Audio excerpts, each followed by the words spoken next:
ঠিক আছে, অজু করছে। আমরা যাচ্ছি বিলদহরের উদ্দেশ্যে। তিসিখালিতে আজকে মাজারে যাবিয়ে দিব, যেখানে সেখানে পেঁয়াজ হবেই, লাস্ট পেঁয়াজ হবেই। চাচা নৌকা বানাচ্ছেন?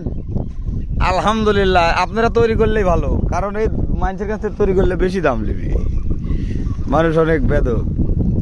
গাইস দেখেন ঢেউ খেলে, এই ঢেউ খেলা দেখে মনে হয় কি জানেন, আমি মানুষ না, আল্লাহ আমাকে যদি পানি বানায় দিত এটাই ভালো হইতো নাকি। এই এই ঠিক আছে, মানুষের ভিতরে খালি প্যাঁচ, পানির ভিতরে কোনো প্যাঁচ নাই। সিরিয়াসলি এমন একটা শুকনো মাটির ভিতরে তো কাল্লা ফেলালো না আকাশ থেকে, চুষে খায় শেষ খোরা মাটির ভিতরে, তখন আরো শান্তি থাকলো না।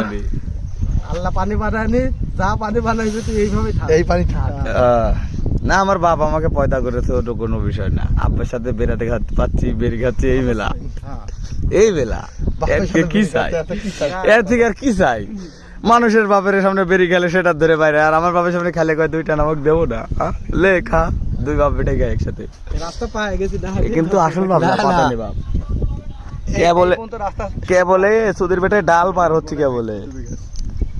দেখেন কি সুন্দর নদী এলাকা। হ্যাঁ আচ্ছা বেটা, এটি গভীরতা কিরকম হতে পারে পানির? মোটামুটি লোকই যাবি না, 2 মানুষ পার। তো তাহলে তো বহু গভীরতা। দর্শক আসলে দেখেন পৃথিবীর ভিতরে আল্লাহ কত কিছু সৃষ্টি করছে, এই জায়গাগুলো আমাদের এলাকাতে এরকম নাই।